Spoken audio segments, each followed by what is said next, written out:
and welcome back to Real Seekers. I'm your host, Dale the Real Seeker, and I wanted to bring you guys a special treat. So I have a bunch of new shows with guests coming up that I think you guys will be excited. So, I've got a show upcoming in June. We're preparing with between me and Chris Dade on the issue of Calvinism versus Molinism. And in the more immediate future, I'm doing a show on the argument from fine-tuning, or the argument from design. Sometimes known as the teleological argument, and I'm going to be moderating the debate between one of the hosts, David P. from Proselytize and Apostatize, versus David Johnson from Skeptics and Seekers. So that'll be a great episode for you guys to listen to. After that, I have Dr. Dale Tuggy, as long since promised. We're going to be having our discussion on Monday on the Trinity and Incarnation and how that makes sense. And then, after that, we've also got Marvin Wallace is coming back to debate David Johnson on the issue of morality. So that'll include various issues in ethics and moral philosophy, as well as ending with the moral argument for God's existence. So, we've got a lot of exciting things going on for you guys. So I forgot, we've got a series of Shroud shows lined up for you guys, and it's going to be something we've never done before. So it's going to be kind of akin to the Scopes Monkey trial. This is going to be the Shroud of Turin trial, and it's going to be something that you guys have never seen before. We're still working out the details in terms of timing for that, but that's something that's really exciting. So lots of things in the works for you guys. And in the meantime, I just wanted to start posting up a couple episodes this week from an old SNS series that I did on a 4-part series on Messianic Prophecies. So here's the first part here, so enjoy that.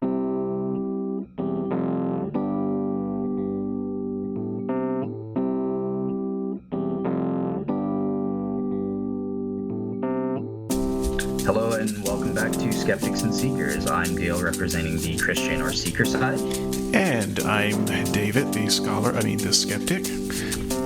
Excellent. Pre-show stuff. Excellent. So welcome back. This week is my week to pick a topic. And I stated that I want to make an attempt to make a claim based on the evidence from Messianic Prophecies, and see how it comes out.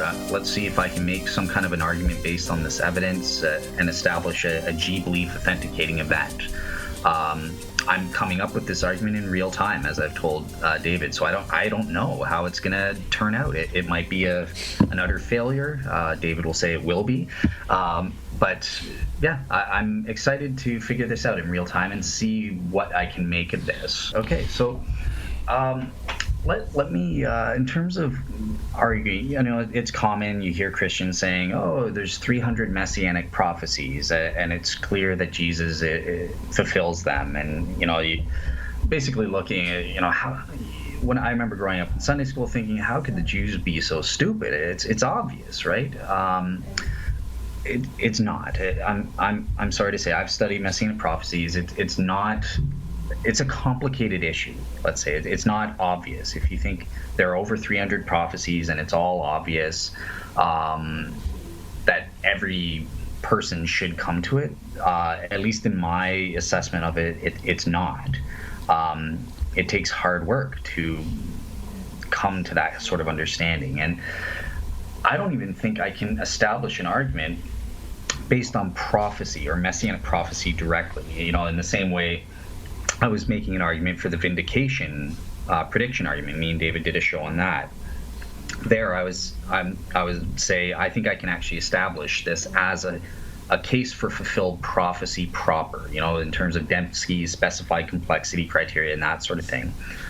I can't do that here. There's just too many complex variables at play in establishing not only what the prediction is saying and that it warrants an extraordinary nature, but also the fulfillment itself can become complicated in certain cases, including the virgin birth prophecy, which we're going to be talking about today.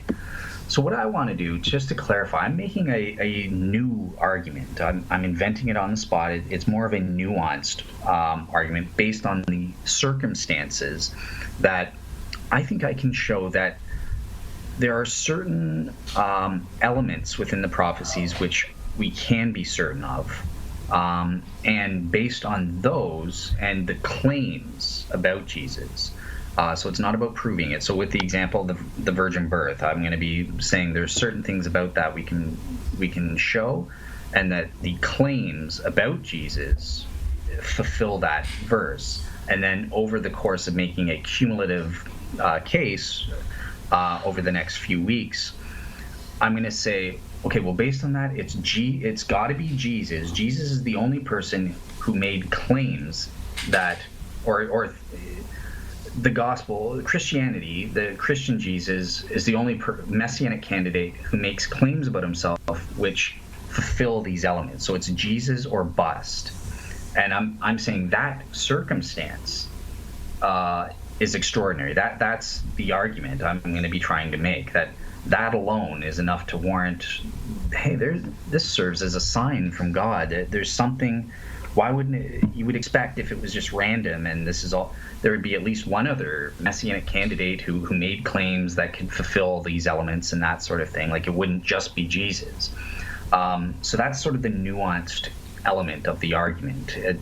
I don't have to prove a virgin birth. I'm just saying Jesus claimed it, and even the virgin part I don't need, but as you'll see. But yeah, so hopefully, I hope that's clear in terms of what the argument is. It's not an argument from fulfilled prophecy. It's a circumstantial argument, and we'll see what becomes of it. And it is going to be a cumulative case, as I've pointed out. And I know David takes issue with cumulative cases. I'm going to leave that to see what he says about that. If he doesn't bring it up, I've written stuff, so I'll leave a general comment with my take on his blog, because I've come up with a response that I want people to see to that sort of thing.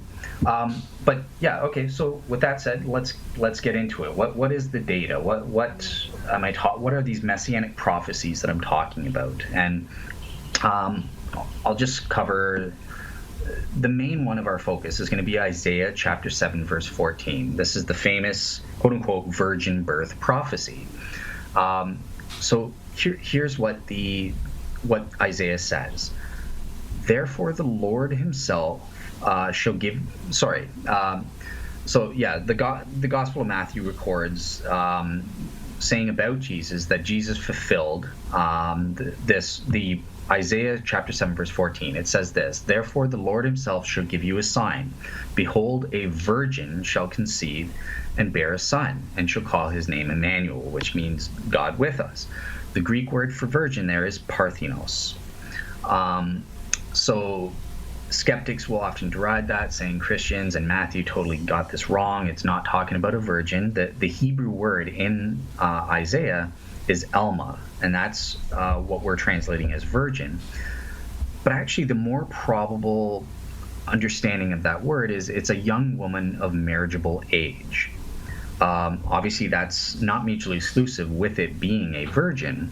But if you wanted a accurate translation, that is the more probable translation. It's not the case that Elma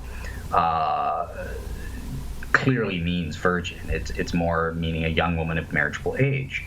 Skeptics will often say that, well, they should use the word betula, the Hebrew word betula, and that clearly means virgin. And I saw in David's response, he misunderstands me. He thinks that I'm agreeing with the skeptics on this. No, the skeptics are wrong. Betula is just as vague as Alma. You can't make a case either way. Either word, like, there was no word that would have been better to use if Isaiah wanted to mean virgin. We have no idea as to what it meant. And I've got specific biblical examples that I can quote of the Hebrew word betula being used where it clearly does not mean virgin. So I can establish this if I need to.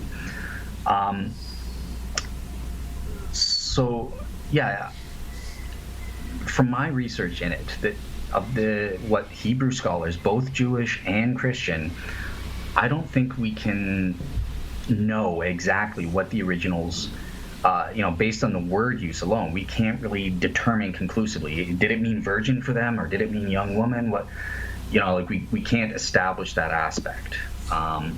So what can be established? So what is going on in Isaiah?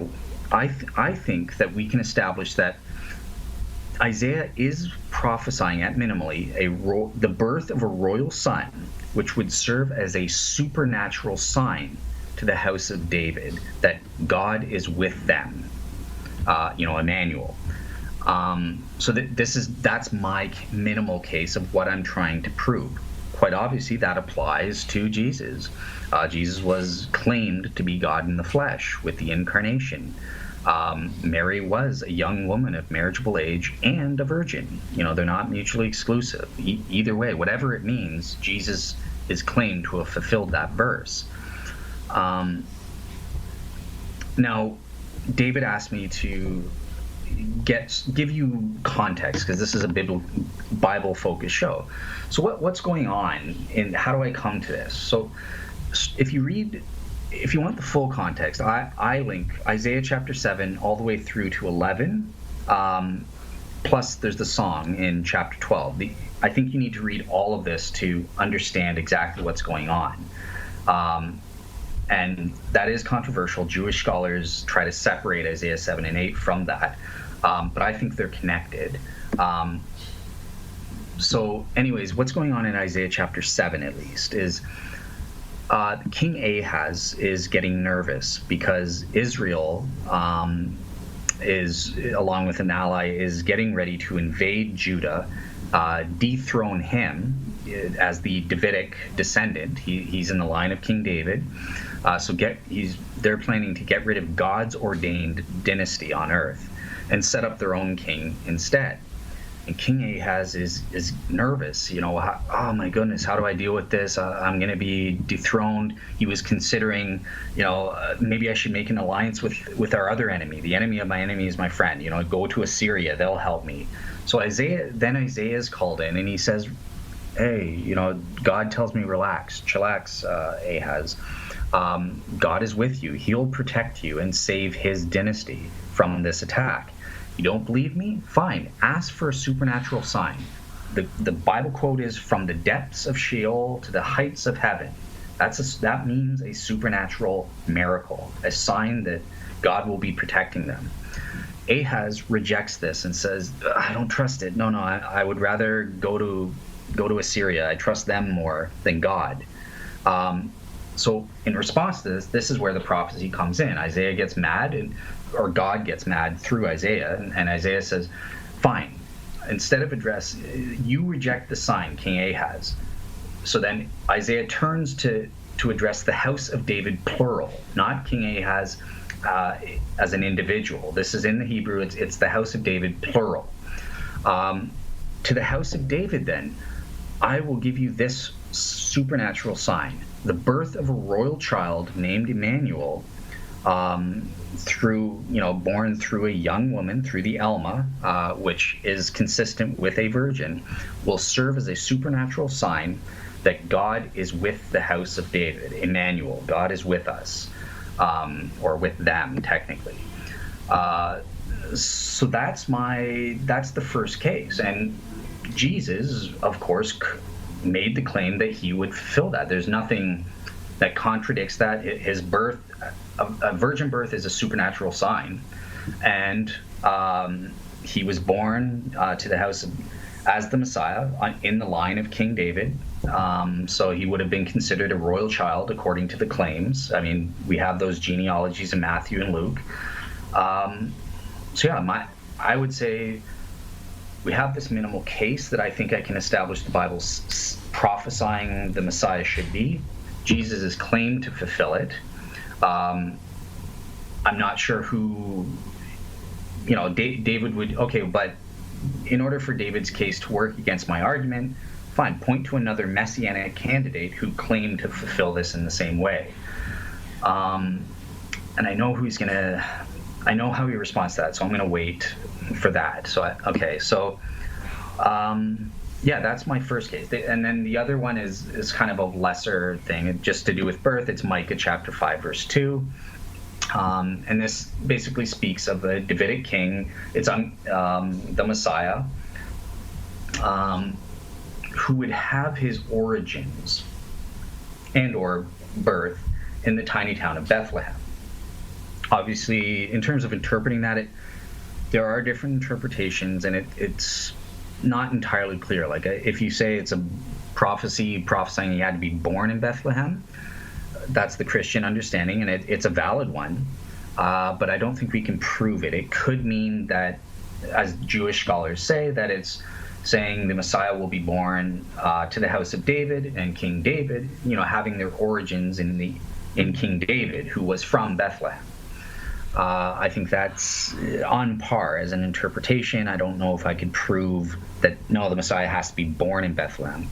Either way, Jesus was claimed to fulfill it. He was from the house of David, and just for good measure, he was born in Bethlehem. So this does apply to Jesus, either way. Now, an interesting aspect here is about the divinity. And I didn't mention this with Isaiah, but there's also Isaiah chapter 9, verse 5 in that context, where it ascribes various names, the Prince of Peace, the Eternal Father. It implies a divine nature for the Messiah. In the same way with Micah 5:2. So the Hebrew here is the word olam, which means forever or eternity. And it's saying that this Messiah, who's going to have his origins and or birth in the town of Bethlehem, has his origins in eternity. So Christians go, wow, this suggests in the days of olam, right, which means eternity. Wow, this suggests his divinity, perhaps. Because how could the Messiah have his origins before King David was ever born? So yeah, that's something to consider. I'm not going to be dogmatic on that if David challenges that, but yeah, okay. So there's sort of that element there. That would be consistent with Jesus if I'm correct on that. Yeah, I think that's. So yeah, in closing, I would say this: we've seen that whatever else the Jewish Messiah is supposed to be, from this podcast, we know that he will be a royal son born to the house of David in the Davidic line of descent. He would have his origins in Bethlehem from eternity, and his birth would serve as a supernatural sign. This is the best nugget for me, as a supernatural sign to the house of David that God is with them, Emmanuel. So yeah, that's my first step in attempting to assemble this nuanced circumstantial argument, and I'll turn it over to David for his take. Okay. Well, so he talks about making this argument in real time, and I'll be making my defense in real time. So I'm not entirely sure. There were several times through that I wanted to interrupt and ask for clarification, and I did not. And had I been more diligent, I would have written down notes while he was talking, and I didn't. So let's see how this goes. I think the place in your explanation that piqued my interest the most was in your description of Isaiah's prophecy of the birth, and you kept calling it supernatural, that he was prophesying that something supernatural, and I kept listening to the words that you were reading from the scripture, and it seemed like you were making a leap to the supernatural that the passage does not support. So I'm wondering if you're applying a little bit of headcanon there, because if we can agree that the passage is not definitively virgin birth, then what is the supernatural claim you think is being made? Okay. So we're taking turns. Before I even try to make a more full case, I just need to get some clarification there, because I didn't see the supernatural in that passage. So no, that was the point then. No, we can't definitively rule out a virgin. Well, I understand that we can't rule it out, but we also can't rule it in. we could rule it in. Like, we can't prove dogmatically that that's what it's saying, but you can't. Virgin is a. But we don't have any reason to believe that's what it's saying, and that's all I'm saying. I mean, if you say, well, the Christians say it's virgin, and so we'll read it back into it, that's not a very good reason. You have to have a reason from the perspective of the writer why that would be virgin. And we don't have a good reason for that. I'm not saying that it wasn't. I don't think it was. But I'm not saying definitively that it wasn't, but I don't think I have to. You are claiming that he's making a supernatural claim, and yet you acknowledge that the word he uses doesn't entirely support that. So I fail to see you making even your first point that Isaiah is making a supernatural claim about this birth. So no, it does. Would you? Because I'm trying to understand what you're saying. So, you would say that the virgin birth, obviously, that's supernatural or miraculous. Yes, absolutely. Miraculous sign. Supernatural. Yeah, we can use that word. Yeah. Okay. So you're not making. Okay. So, fine. That's an equally valid interpretation of the text. So why I'm saying it has to be, in terms of how do I get that it's a miraculous sign, you get that part, right? How do you get the version? How do you get the version out of that verse at all? So my nuanced argument doesn't care. I'm not saying it has to be a virgin. I'm just saying it's consistent with a virgin. But there could be other supernatural. Okay. Let me try to clarify this, because I don't want to be argumentative, and I don't want to spend a lot of time on things that we're not actually arguing. Let me just say this quickly, and then I'll let you go. This is your turn, actually. So, a birth of a royal son could be considered supernatural in different ways, other than you're born of a virgin. I don't know however else you want to say that, but a virgin birth is one such way that a birth could be considered a supernatural sign to the house of David that God is with them. Now I'll turn it over to you because it's your turn. So. Well, that's fine. I don't mind some back and forth here, because it's for the sake of clarity. So let's just take that term, birth of a royal son, and let's include the word that was used for virgin. Or young woman. I don't remember what it was, but it doesn't matter. Now, what I want you to do for me is pretend that you are back in that time, and there has not been any more writings after that. There's not been a New Testament. There's not been a Jesus story. All you have are these words written freshly from Isaiah's pen. What do you see?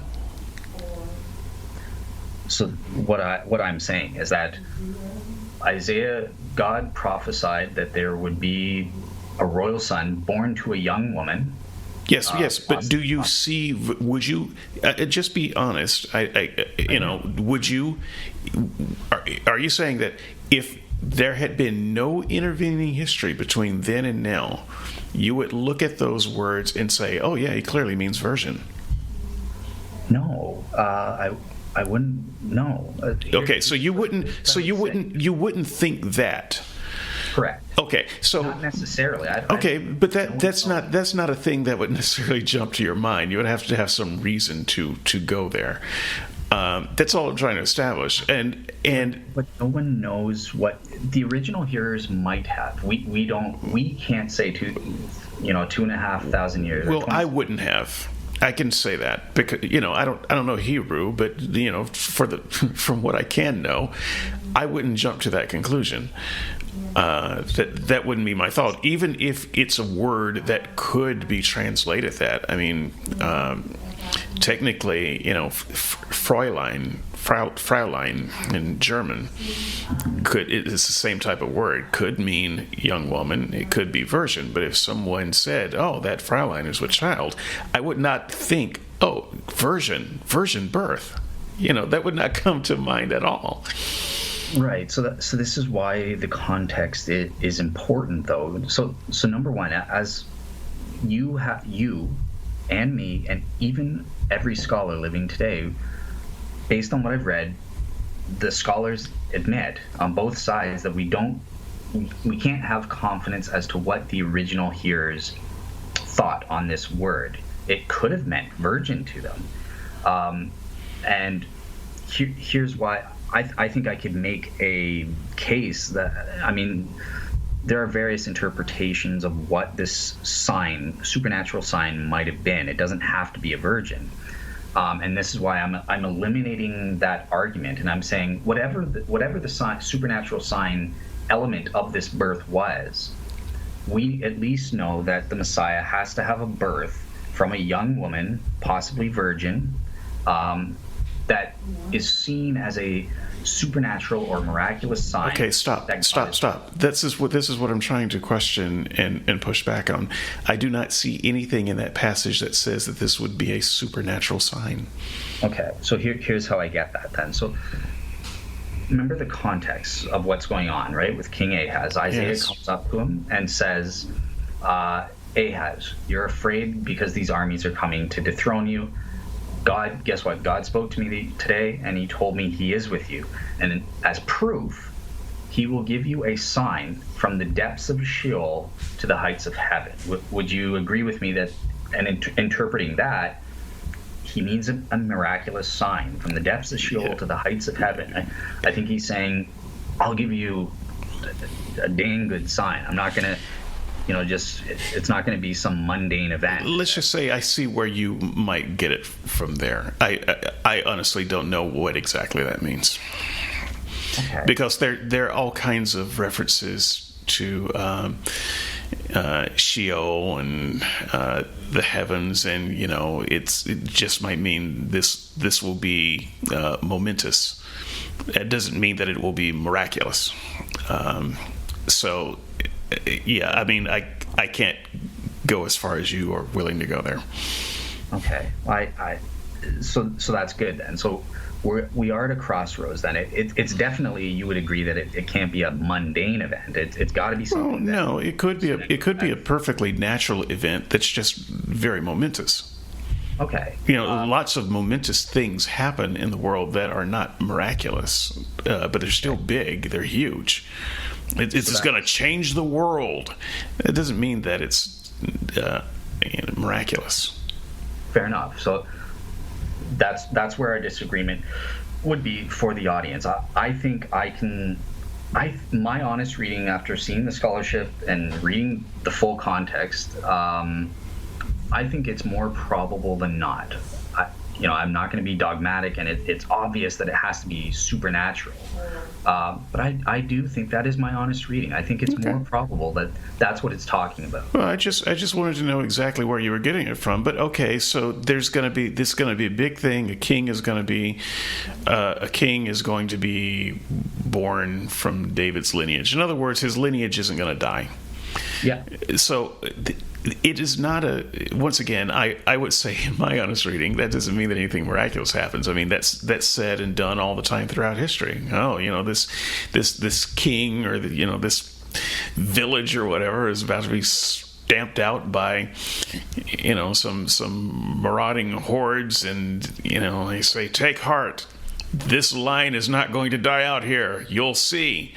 Great, okay. And then maybe it doesn't. Maybe there's a child and they sneak the child away, and then 30 years later, this child who was raised a peasant finds out that he has royal lineage, and he comes back with an army, and he takes. This is an old story, right? That's a mundane event, but you agreed that that's not what the prophecy is. It isn't just that.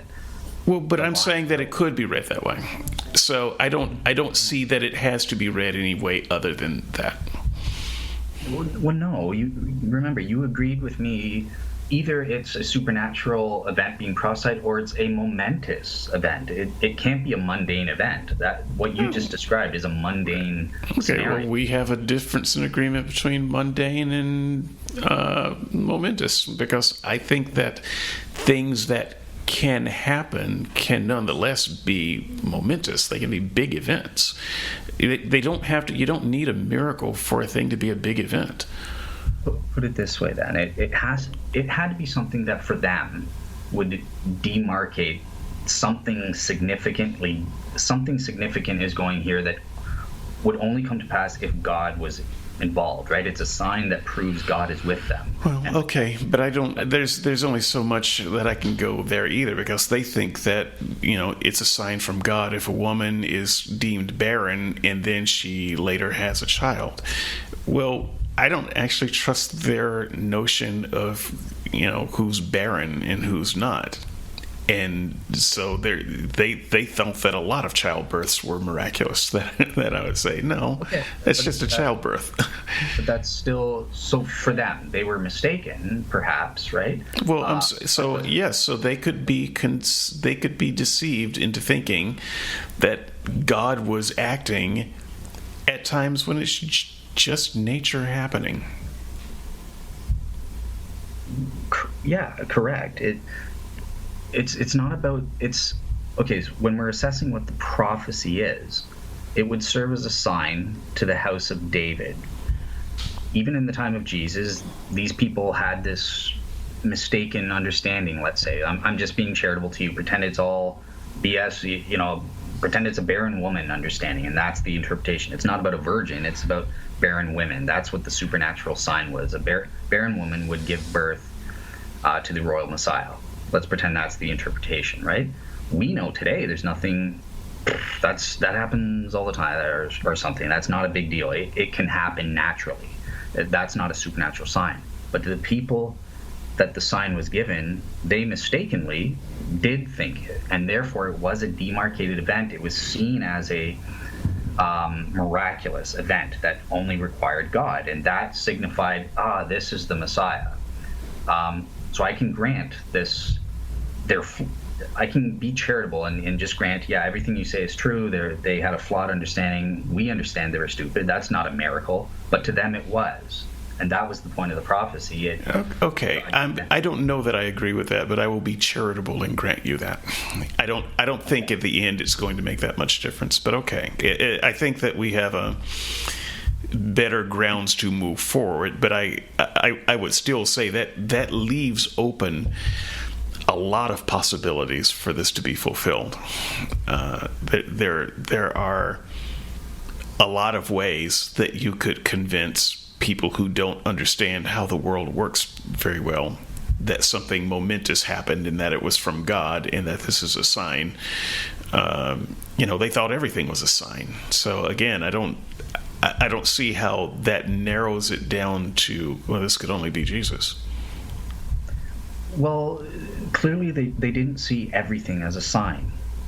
That's just not true. Like, I get that, that, right? Like, that obviously signs were demarcated by them. They saw a difference between rain or water falling or something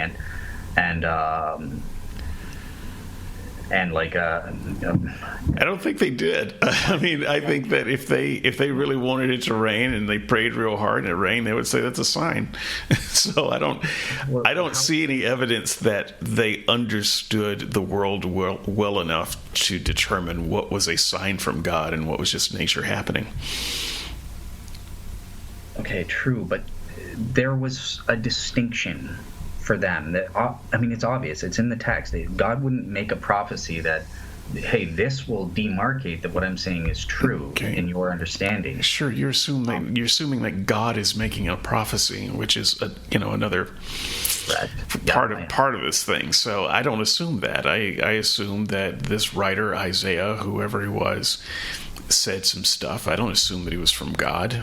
And furthermore, he didn't have to. Nothing he said had to be fulfilled if he was talking about some time thousands of years later or hundreds of years later. One of the things about prophecy, and so this is something that New Testament scholars know, but they kind of stop knowing when it comes to Messianic prophecy, is that prophecy was pretty much always written and spoken for the people there, and it had the feature that it would be fulfilled in their lifetime, or it had some important significance enough so that it would affect them in their lifetime. And so they weren't prophesying about us. They didn't care about us. they don't care if David gets a promotion or not. Right, that would be a useless prophecy to them. Who cares? Who's David? I don't know. He's someone who's going to be born 3,000 years later. So what? How does that help me grow my crops? And so scholars know this, but then when it comes to Messianic prophecy, suddenly everything is about what's going to happen 1,200 years later. And I find that a little bit... I don't want to say dishonest, but I would say it moves the goalposts a little bit when you're studying prophecies. When you're so anyway. So I see. I've got responses prepared for this. I'm trying to find them, but so I knew you would say this, right? Okay. It's true, and this is part of the difficulty of why I don't think a Christian can make an argument from prophecy proper, because there are techniques that have to be used. Double fulfillments or prophetic telescoping is what David was talking about there, right? And where they see different elements of that were supposed to be separated in time. They think it's all going to happen at once, or this sort of thing. These are techniques or explanations that Christians and Jews, for that matter, this is a standard interpretational technique. And if I were making an argument from prophecy, David would have a point. That appears strained. I mean, come on, no. These guys really thought this was going to happen in their day. I mean, this child that was supposed to be born in Isaiah chapter 7, verse 14, it's a common Jewish response, and I think they're right, that the Jews who heard this prophecy thought this child was coming 700 years before Christ was ever born. They were not thinking, oh, okay, this is about the future Messiah that's going to be born, 700 years later. But this is the way God obscures his prophecy, and we're not questioning why God does that. Hiddenness of argument raises its head again, doesn't it? Sorry? Hiddenness of God raises its head again. You can scold God for being ambiguous or not being clear with his prophecy. He didn't want them to understand what he meant, so why say it? He obscures it, right? It is obscured. It's not like it requires these interpretational techniques to get it, and this is why it's not obvious to everyone, and people don't see Jesus. Oh, he obviously fulfills this, right? Okay, so can I use that to springboard into one of my arguments that I wrote down? Go ahead and finish, but let me help me put a pin there so that I can come back to that. The only thing I wanted, just to finish off then quickly, is the development of these concepts, right? This is kind of like a progressive revelation technique. The development of the Messiah, in my understanding of the scholarship, I do think it took time to develop. So a lot of the messianic typologies, like when you point to Psalms, this is talking about David. This isn't about the Messiah. But in Jewish thinking at that time, okay, this is about this is about the king of King David, or a king in his thing, right? Like some Jews think this prophecy in Isaiah 7:14 was talking about King Hezekiah, and say, well, Hezekiah was supposed to be the Messiah, but something went wrong. It messed up. He clearly did not fulfill this prophecy. And over time, Jews were getting this. They kept hoping that the next king, he would be the Messiah as we understand it today. He would fulfill all these prophecies and bring to pass things. And every time there was this failure, they reevaluated, and eventually this became amalgamated into, this is how the concept of the Messiah, he's going to be the fulfillment of what those kings should have done. That's all along. We now get, it was talking about the Messiah the whole time. We thought it was about King David, or we thought it was about King Hezekiah in this case, or the child born in Isaiah chapter 8. But there's this clear tension where the Jews themselves recognize, okay, this guy that we thought was supposed to be the fulfillment of this prophecy is not doing the trick. He doesn't live up to the standard. And out of that's where this development of the concept of the Messiah starts to crystallize, and that sort of thing. So you can say, well, that's just natural processes or whatever. Yeah, obviously God wasn't as clear with the prophecies. That seems to be his MO. He doesn't give clear cut, everyone can understand it, this is obvious prophecies, for better or worse. That's his style. And so, David, you had a point you wanted to raise? Yeah. So some of that, to be sure. The point that I wrote in the blog this week, my third point, if I recall correctly, was that these prophecies are never presented to a large number of people in the mainstream of the culture. So the only people who supposedly get these prophecies, it's the outsider, or the lone voice crying in the wilderness, or something along those lines. And so you can say, well, this prophecy was made for people 1,200 years later, or 1,000 years later. Okay, but if you say that, you still have to, I would think, make a case that the people 1,000 years later were attuned to the prophecy and prepared to understand it. And that's still never the case with prophecy. So you've got, who in Jesus' day looked at Jesus and said, oh, hey, that's the guy. We've got these prophecies. We've been preparing for them for 1,000 years, and I've been checking everybody who's been coming through this small town. This guy, he's the one. He's clearly the one. Even in Jesus' day, no one was saying that. And so, what fulfilled prophecy ends up being is post hoc rationalization every single time. Okay, good. So I've written, So it's true that the mainstream Jews didn't, like, you do admit that Jews obviously were the first converts. It was Jews that did find this convincing and became the first Christians. Yes, but when? Who were the first Jews outside of Jesus' own cabal who said, wait a minute, that guy seems to be the Messiah? I'm looking at this prophecy, I've got the book, let me just double check. Yeah, no, that's him. Who were the people who did that? Well, that's the point, is it's not clear, but right, so nobody, that's what I mean when I say nobody recognized him that way.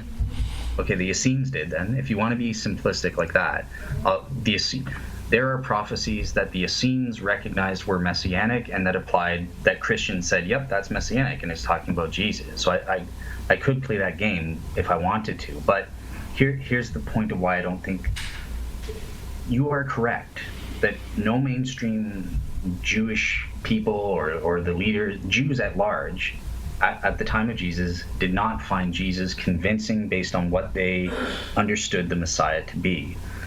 But so what? I'm sorry, that's the claim. It's always been that way. In the book of Isaiah itself, there's talk of this righteous remnant. The majority of Jews do not follow God. They do not understand the truth about God. They reject that, even though they had actual prophets telling them, hey, this is what God says.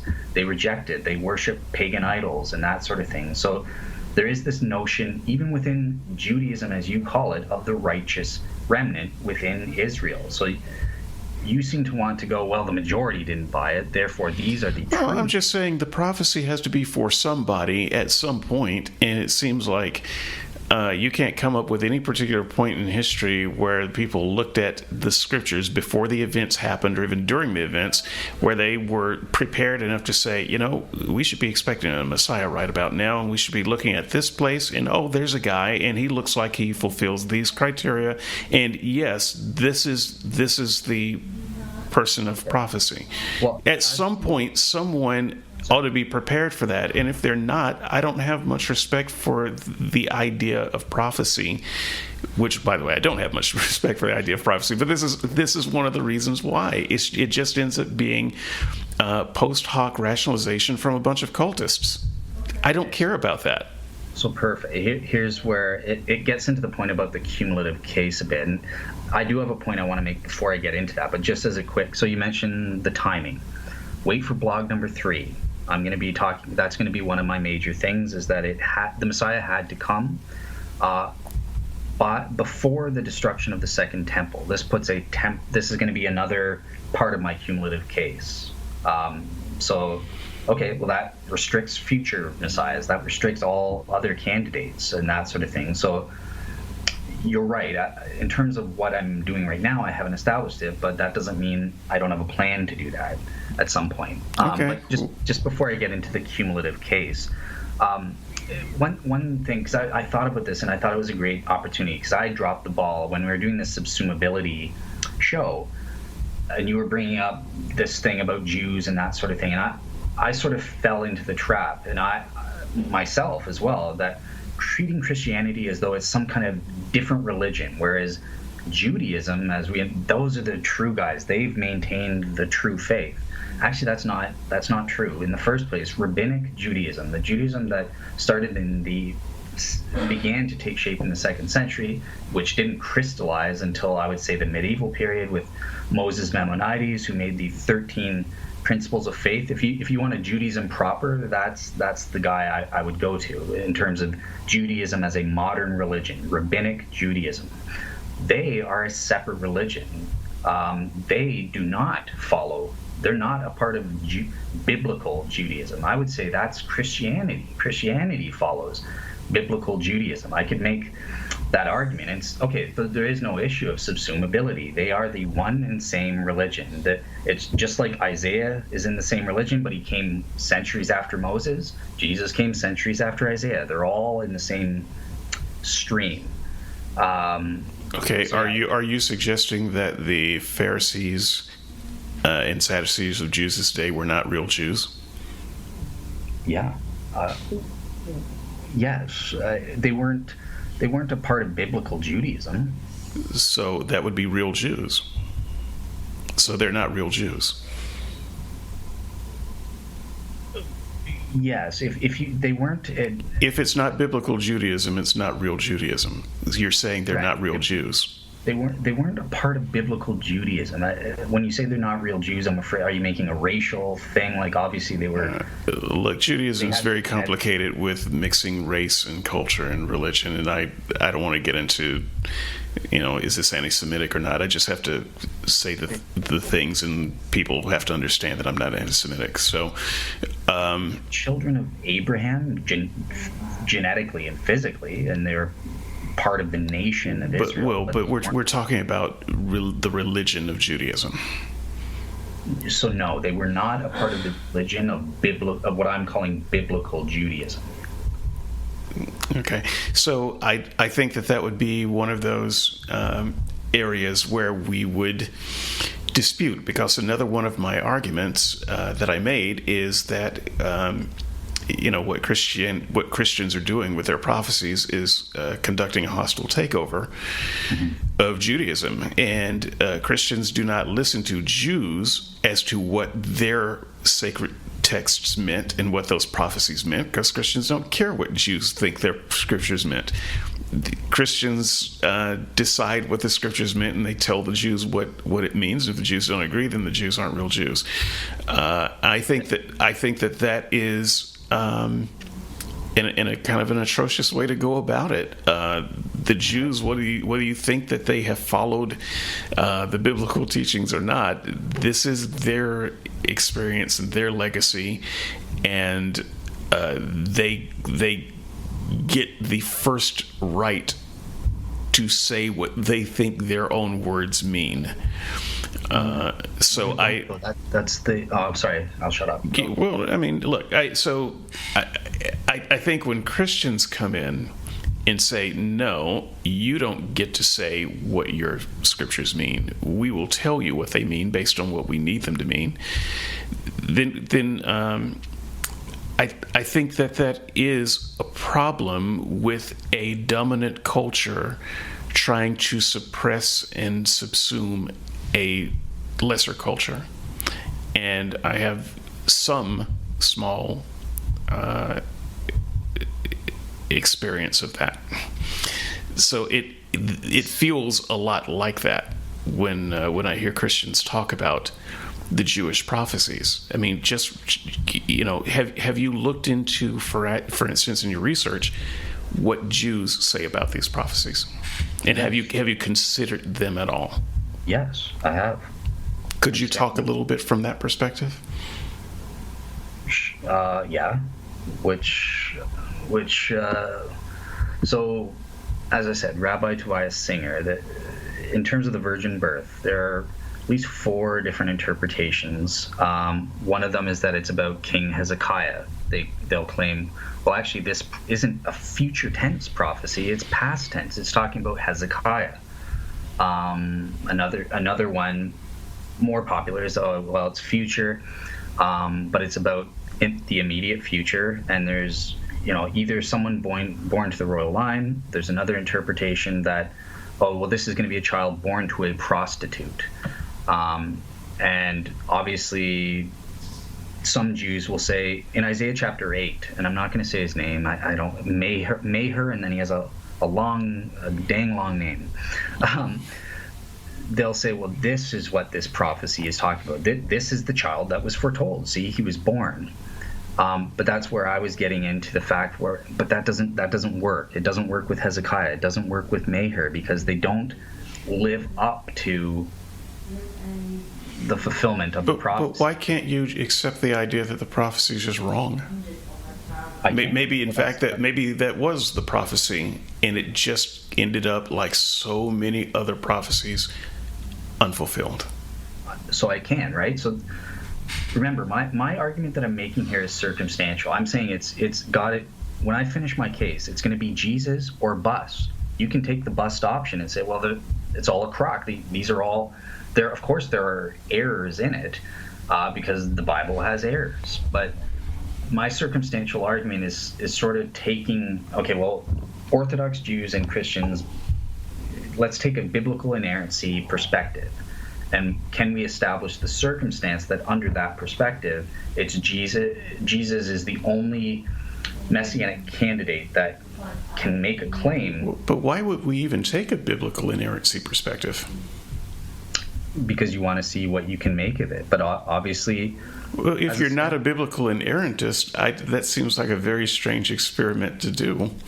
Why would you even want to do that? Why would you not just take the first, most logical, most likely option, that this was a prophecy made by someone of their time and it didn't pan out? And period. Why is that not a viable option? In fact, why is it not the most viable option? So it is a viable option, but I'm trying to establish an argument to see, let's just see what can be said based on what we know about the Messiah, pretending it's not an error. Obviously you could say there was no, it's just an error that there is going to be a supernatural sign from God, or that the Messiah would be born in Bethlehem. If you want to say Micah 5:2 means that, of course you can, as a skeptic, you're allowed to say that's an error. But you could say that as a scholar too. There's nothing eliminating that as a scholarly view either. You have to be charitable to what my argument is. It's a nuanced argument. It's a nuanced argument, though, that asks us to start at a certain place. I'm trying to do that, but I want the audience to understand. We're not starting at the starting line. We're starting halfway through lap 4. Yeah, and I think that's fair. So I'll agree with David then. So, for example, in blog 3, I mentioned, part of my case is going to be, I'm going to be saying that the Messiah has to come before the destruction of the second temple. This is going to be part of my circumstantial argument. Well, as a skeptic, of course you can go, but that's just, so that's just an error, right? If I was trying to make an argument from prophecy that it's got to be Jesus, or sorry, if I was trying to make it an argument from fulfilled messianic prophecy proper, then of course you have that option. But on this circumstantial argument, I'm trying to say, well, let's let's see what can be said if we don't take that. If I can prove the Bible does say the Messiah had to come before that time, and Jesus is the only one who came during that time and fulfilled the other stuff in my cumulative case, and there aren't even any other Messianic, like, can you claim the same about Bar Kokhba? No. Can you claim about the Maccabee brothers? No. It looks like it's weird. Why is it only Jesus that can even make a claim? I mean, claims are easy to make. Not even one other person who claimed to be the Messiah even claimed these things about himself.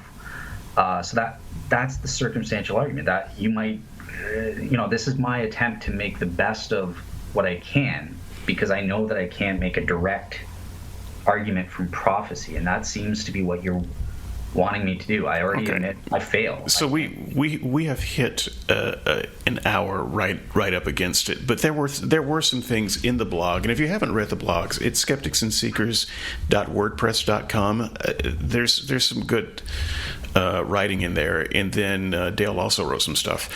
Can I take 5 minutes? So I won't. I'm just setting this up so that we can take a little bit more time, because there are a couple of things in that I want you to address.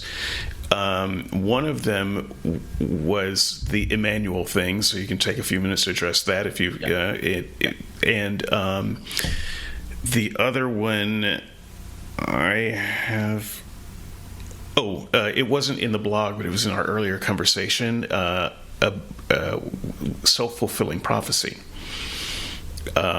where a person can take these things that you would claim to be prophetic, and I use the example of Mary, having some loose understanding of Scripture. She would have been an illiterate peasant. She may not have even heard them. I don't know. Maybe she heard them as children's stories. But the fact is, maybe she finds herself pregnant.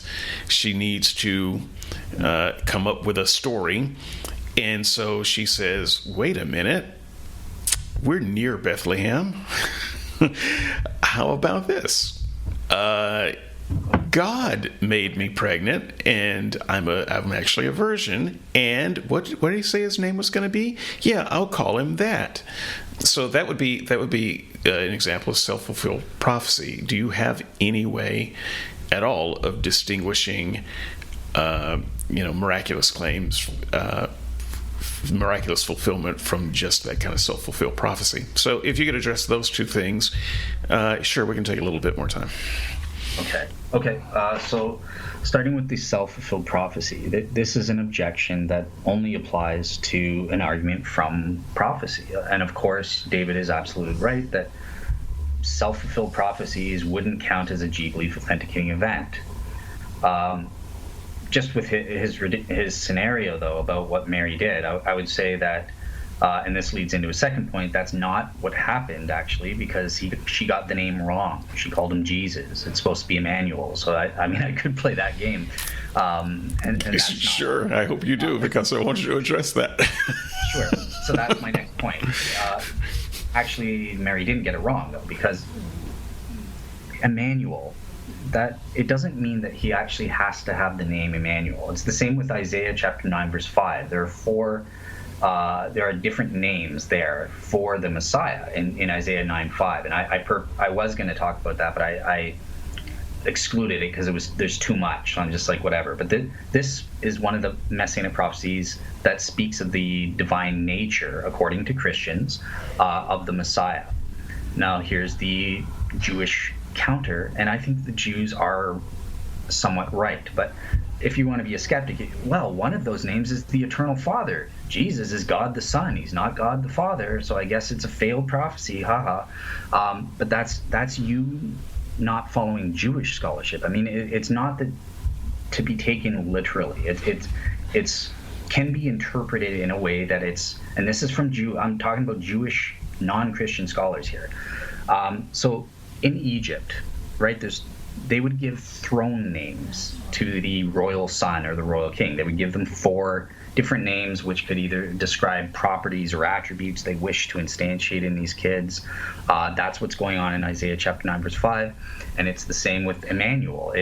Emmanuel means God with us, and that's what this sign is meant to say, is that this birth is a supernatural sign that God is with you, with the house of David, protecting you. So that's what the name. It's a representational name. This is my interpretation. That I think the verse is talking about. I'm following Jewish scholars on that much, right? And Christians also say the same thing. Otherwise, they'd have to say there's an error since Jesus wasn't named Emmanuel. But yeah, like this isn't that's how Matthew understood it. I mean, he quotes the name. He doesn't see a contradiction between it, right? So you just need to understand what those names are in an ancient Near Eastern context. It was done all the time with these clone When did names. the Jews call Jesus God with us? They reject. They didn't. Okay. Just checking. Well, Peter is a Jew. He did. So there you go. You do admit? Do you recognize that there is a righteous remnant? The Old Testament that the Jews themselves use, right? The Jews that you're pointing to today and saying they think Jesus is ridiculous, could point to Pincus Lapide maybe, but he's got a quirk where he's the Gentile Messiah, not the Jewish Messiah, so that wouldn't work necessarily, even that. But what the heck was I saying? Something about remnants and all that. This is what, once again, this is kind of the claim of all prophecy, though. The reason you don't understand is because you've traveled far from our ways. Our people have been lost to their sins, but you could possibly understand this prophecy if you bend your mind in this way and pay me 30 shekels.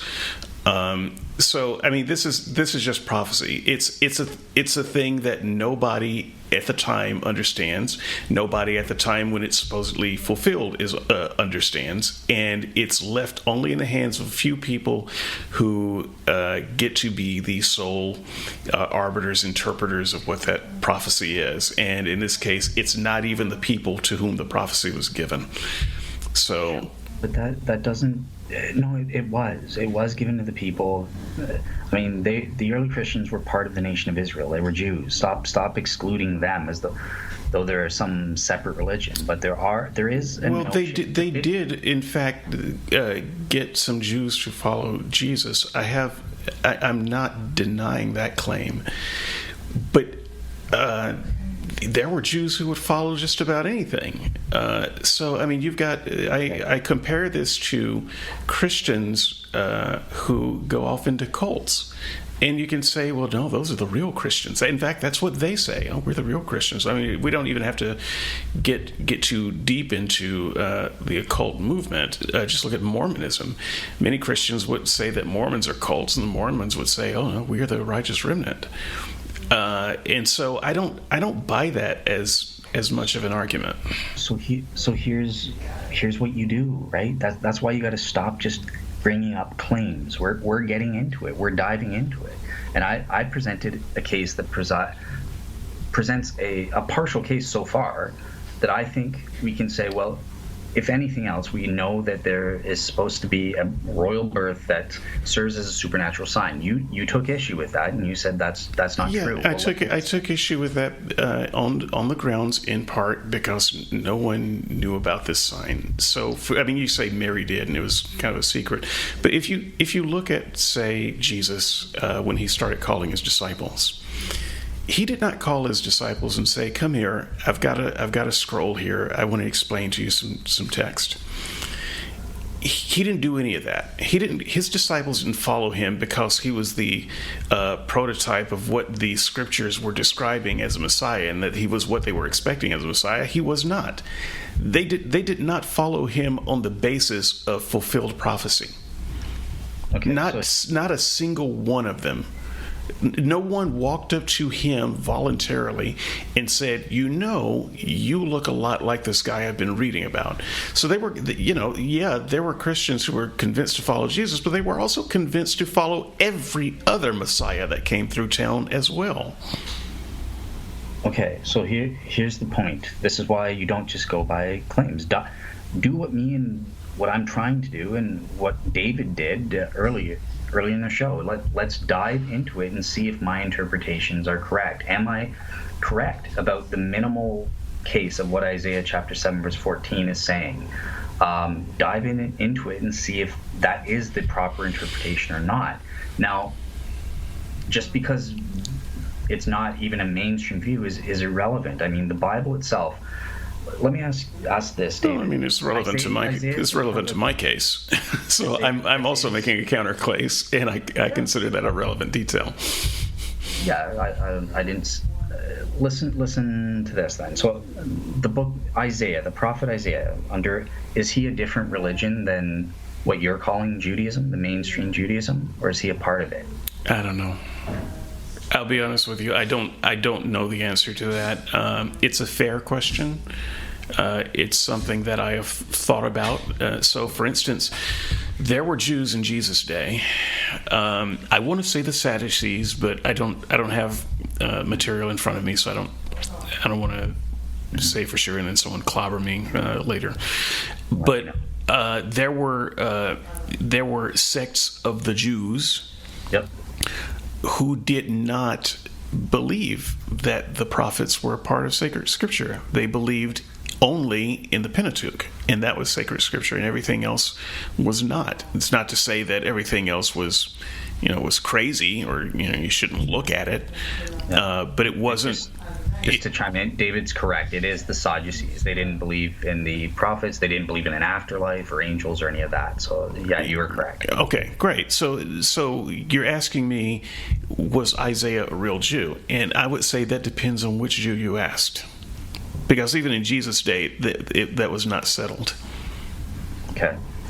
So the reason I brought that up is you don't even need Jesus' day or to point to the Samaritans who just had the Samaritan Pentateuch and that sort of thing. David, even in Isaiah's day, pretend 750 BC when Isaiah wrote it, everything, we're just assuming that the prophets were.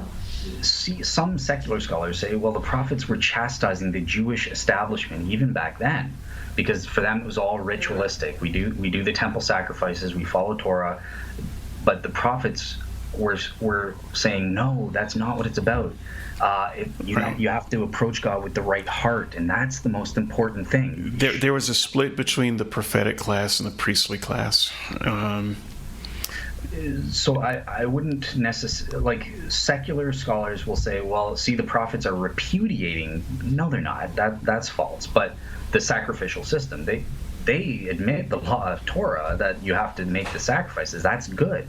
But that's not if you're just doing that with a wrong heart, like I'm just going through the motions, then that is putrid to God. He wants you to.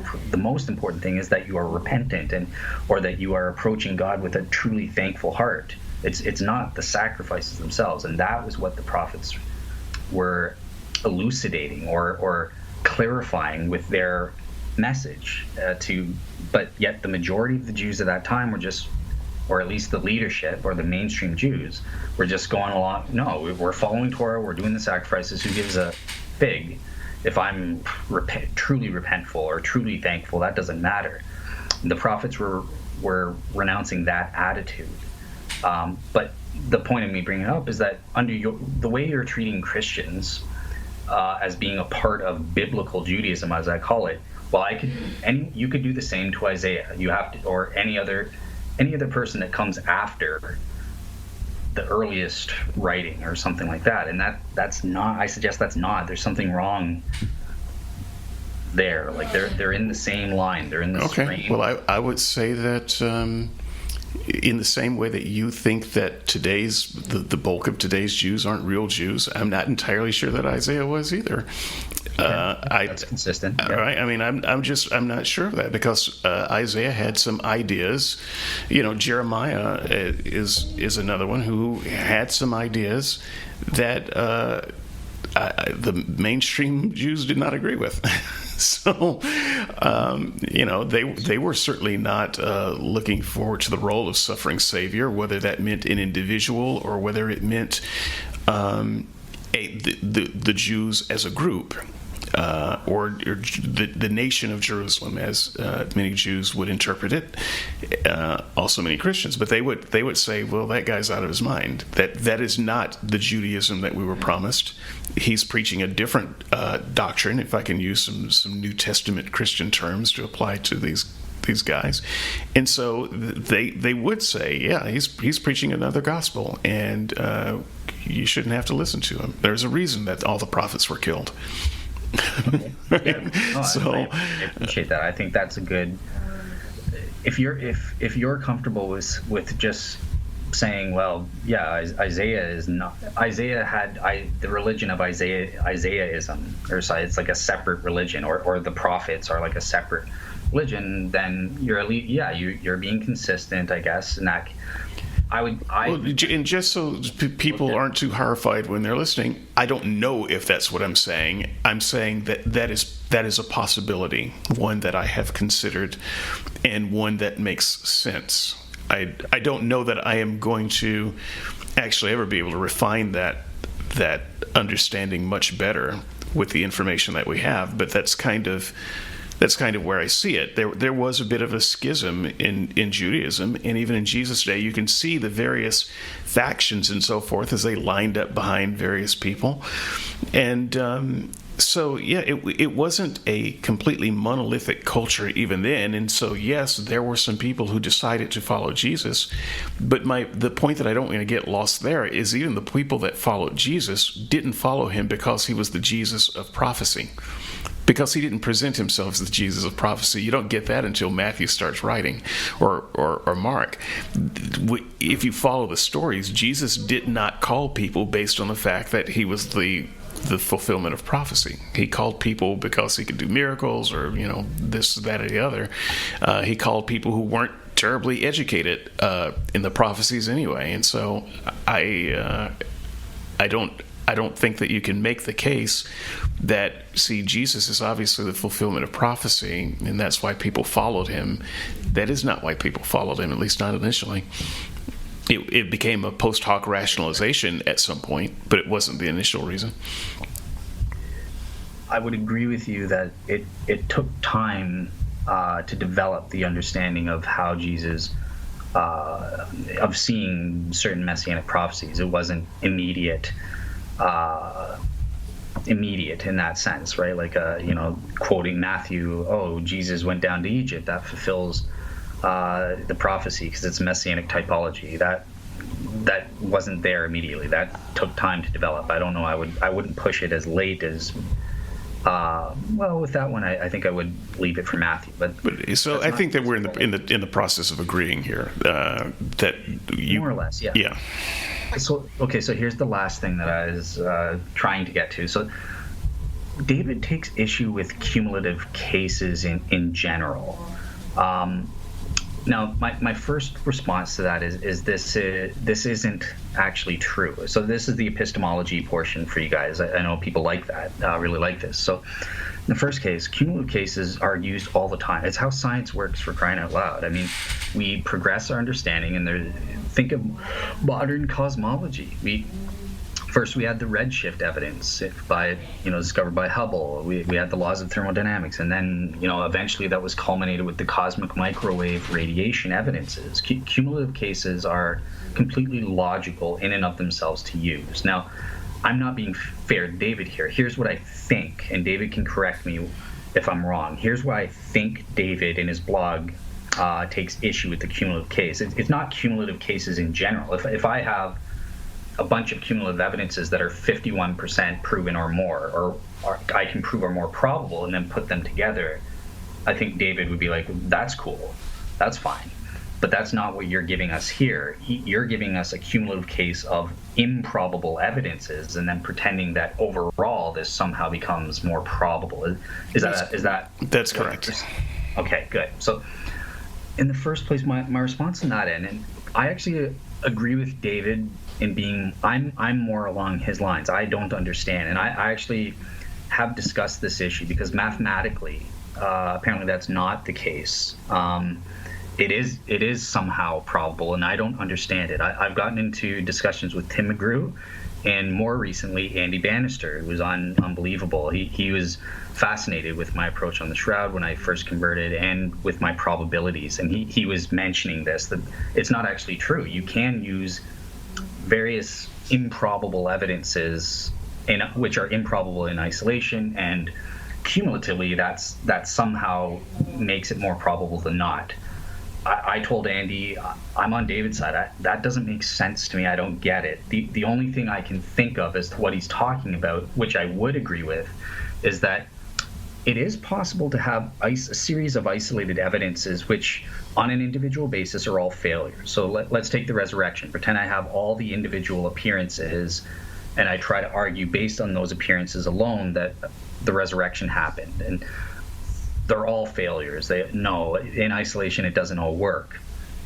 However, it could be the case that it is more probable, a resurrection is more probable than not when I look at the conjunction of these facts. So it's not just Peter had a vision or Mary had a vision, but it's, and the 12 had an appearance kind of thing.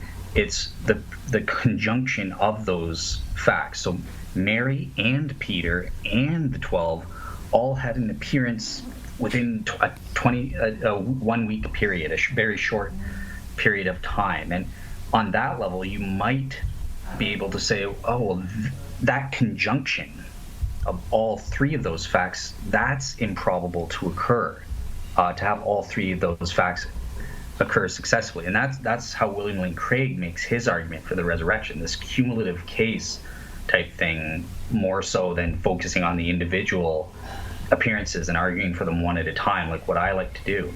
Now that says nothing about the cumulative case being successful or not, but just at a conceptual level, you could do that. That is logical to do if it works, if the argument works. Okay, well, so just a brief response. You don't make peanut butter from a mountain of empty peanut shells. You got to have some peanut butter. I mean, you got to have some peanuts somewhere. You can't just show me this pile of peanut shells and say, thus peanut butter. Yeah. And so you're absolutely right on that. I would just say that the cumulative case itself, like the conjunction of these propositions, could be a peanut. That's well, okay, but in science, that's not, in fact, how it works. So you mentioned science, and I agreed with you with the examples that you gave there. So, for instance, you make the case geologically. You don't actually need the astronomical case. You've made the case geologically. Now, the case geologically gets stronger with the astronomical case, but they're both peanuts. You can bite into both of them, and so you're not making the case geologically and then saying, well, let me find some other piece of evidence so that this makes sense. So cumulative cases are small cases in and of themselves. Each piece has to make sense. Each piece has to hold. And so if you get a bunch of pieces that don't hold, you don't have a case. It doesn't matter how many of those pieces you get. So I agree 100%. And for those listening, when I came to my calculation of Christianity, first of all, I do it exactly the way David's saying to do it here. There are no cumulative cases or something like that where I'm taking improbable evidences in isolation, but cumulatively they're more it's more probable. Like I think I like the way David said, a cumulative case can be a piece in and of itself. That's the only point of clarification that I'm saying. It could be a piece. Or a peanut that should be used, even though it's not a peanut composed of peanuts. It's just a peanut overall, the entire conjunction. That's possible. If I use that approach, my probability might even be higher. The only like when I studied the resurrection, I'm looking at them all individually. I could assess the cumulative case of the conjunction. Well, Mary and the women had an appearance, and Peter had an appearance as an individual, and the group of the 12 and the 500 or whatever. I could put them together as a piece and say, is it more probable or not that something like that would happen? That's the only thing where I want to make sure that I might disagree with David. But other than that, I'm 100% with you. And I didn't even use cumulative cases in this sense, composed of in isolation, like mini peanuts that were improbable. Every mini peanut that I used was more probable than not. So yeah, I think mostly me and David agree. So let's find a way to close this thing out. But I do seek a note of disagreement before we do. So I apologize for the extra long issue, or for the extra long issue podcast. You're welcome, whichever way you want to look at that. Mary's claim. So if we want to connect together the thing that you wanted to talk about today, which is the prophecy of the virgin birth, mm-hmm. and then Mary's song and dance in Luke, and kind of use those as bookends. And if we can just evaluate for a moment, well, how likely is that to be a fulfilled prophecy, or at least a piece of the fulfilled prophecy puzzle? And I don't see it as being at all likely. I don't see any reason to believe the story of Mary to begin with. Okay. So that would be the first part of this. Anyone who wants to write a story saying that prophecy has been fulfilled can write that story. And there's now I can't prove that it didn't happen, but I'm just saying there's nothing about that story except it's just a fictional follow-up to a fictional prophecy that this thing happened. So I can't actually give Mary's account any points toward credibility, because it's just another story that I can't follow. Yep. Now, who else believed in Mary's story? Well, the only time we get to someone that I think is a legitimate person writing about events is Paul. Paul was a real person and he wrote things. So I think that you and I both agree there. And Paul didn't seem to know anything about Mary's story, or if he knew about it, he didn't give it any credence, because he did not make any kind of big deal of Jesus having a virgin birth. And so to me, that's a point against the idea that this prophecy had been fulfilled, because it seemed to be much later that the story was formed that there was a virgin birth. So I understand that you're going to want to use this as a brick in your wall. Mm-hmm. But that's peanut. A log in your fire. How are we going to say it? I understand you want to use this, but I don't. Right now, you have not given me any reason to accept this as a plank. Okay. In the ship. I respect that. I think, unfortunately, your reasons as laid out, and I notice you leave Paul for the end when I did, but he's sort of secondary. He doesn't. Here's the point. So I think I have established my peanut, because David, first of all, he's right that I can't prove the virgin birth as opposed to a made-up claim. Who cares? That's not a part of my argument. That doesn't matter. Pretend it is a made-up claim. It doesn't matter. The fact is, there is that claim, and when I get to the end, it's going to be that Jesus is the only one that has these made-up claims, or true claims, whatever you want to say. That's how the circumstantial argument is going to work, because I'm trying to say we would expect others. If it's so easy to make up these claims to fulfill these prophecies, we would expect at least one or two other Messianic candidates who could also make the same claims for themselves. Right, but a quick counter to that is they didn't understand what Isaiah said as referring to a virgin birth anyway. So gotcha. No one would have made that up, because they wouldn't have known what you were talking about. Virgin birth? What prophecy of a virgin birth? You haven't even established that there was a prophecy of a virgin birth. So here's the thing. Like, this is why whenever I have like a compound thing, you like to get in there after the first one. Like, that's right where I was going to go. So I started with the fulfillment aspect because that's where you started, and then I was just going to go into about the prophecy itself. Is it actually a peanut? And yeah, my peanut. If you're thinking my peanut, my brick. Let's say that it sounds.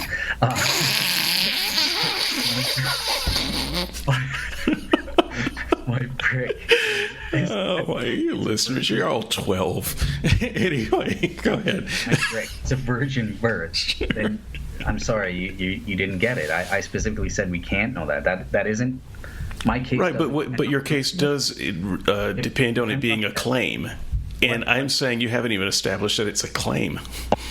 Well, here's I do think I have established my claim. Here is my claim, and don't interrupt because I'm going to be fair to you and say that you deny my claim, even my claim. But my claim is not that it's a virgin birth. It's that Isaiah 7:14 is predicting that a royal child would be born as a supernatural or miraculous sign to the house of David that God is with us. That's my brick that I'm arguing for. Not that I don't know. I'm not specifying as to what form that supernatural sign would take. Is it a virgin birth? Is it a barren child being born, or some other supernatural element that was involved with the birth of this child? It doesn't have to be the nature of the child. Jewish people don't take it that way. I could say, well, it's the star over Bethlehem or something like that. And that's the supernatural sign that occurred at the birth of Jesus to testify that God is with the house of David. So my claim is more nuanced and minimal. It doesn't involve the virgin birth, but it's consistent with it. But David, I wanted to be fair to David. Oh yeah, but David did tackle that brick. I forget how. So he doesn't buy that it has to be a miraculous sign. It could be a momentous event, and then later on he confused me by qualifying and saying, well, a mundane event. But I think he meant mundane to our eyes, but right, in the eyes just something really important and really big. Yeah.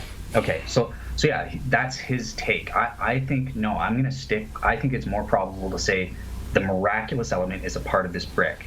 David's best point is that no. At best, you can say it's a momentous thing. So judge on that. Read Isaiah chapter 7, the entire context, and if I would also say read beyond that. Read Isaiah chapter 7 through 12 and discover for yourself. See, Isaiah chapter 8. Okay, there's this child, but he's not named Emmanuel. He's named Nahar, and he doesn't fulfill up. Like the consistent trend, the overall context is that this child was prophesied to be born as a supernatural sign to the house of David. They were expecting that. The child is born in Isaiah chapter 8, but it's the wrong guy. He's got a different name, and he doesn't live up to the prophecy. So then going into Isaiah chapter 9, which is where, it's okay, so we're thinking a future Messiah with those names: Eternal Father, Prince of Peace, blah blah blah. And then up to Isaiah chapter 11, it describes a whole bunch of great stuff he's going to do, like bring peace to the world and blah blah blah, and establish God's kingdom. And then Isaiah chapter 12 is they're singing a song of praise, like, oh, thank you, he's done it, the child is here, and that sort of thing. So that's the overall context. I hope David appreciates that I did read the entire context. I'm trying to provide the biblical context for the listeners. Read it for yourself. See what you think. Jews disagree. They separate the Isaiah 9 and Isaiah 7. So I'm linking these in the same context because that is how I read it. But David could have found Jewish scholars who Isaiah 9 and 11. Those are Messianic prophecies, but not Isaiah 7. That's just about a royal child, and they interpret it in different ways. Hezekiah or this guy in Isaiah 8. I'm saying I link these, and you read it for yourself and decide for yourself if I've got a brick or if I'm blowing fluff or peanuts or something. So yeah. Sure. So I will take the last word because it is my right this week. And so look. Sure, you can interpret it that way, but you would have to have a reason to. There's no reason to believe that the people who heard these passages and read them originally interpreted them that way. We don't see any evidence that anyone interpreted it that way. So if you ask the Jews today for them to interpret your scripture, which is a thing that I have done, they don't interpret it that way. And you can say, well, thank you, Mr. Jew. I can't believe how wrong you are. Or maybe you can learn something. So you're not learning anything if you come to a different... Okay. Well, I mean, you're not if you actually ask the Jews to interpret their scripture for them. It would be a little bit like a Muslim coming to you to interpret the New Testament for them, and then you do, and then they say, you couldn't be more wrong. These scriptures clearly talk about Muhammad. So that is kind of the arrogance that goes on, I think, here. And so if we had maybe some Jewish history of people interpreting those scriptures this way before the Christians came along, that might be something. You could say that at least some of the mainstream Jews thought this is what they meant, but we don't have any evidence that anyone thought this is what it meant. And so, quickly to give, and you're still going to get the last word, but remember the Jews that you're talking about, we don't know. It's true that I don't know what it actually meant to them, but it's the same is true of you. We don't have writings of Jews from 700 agreed. BC. We don't know what the one calling himself Isaiah meant.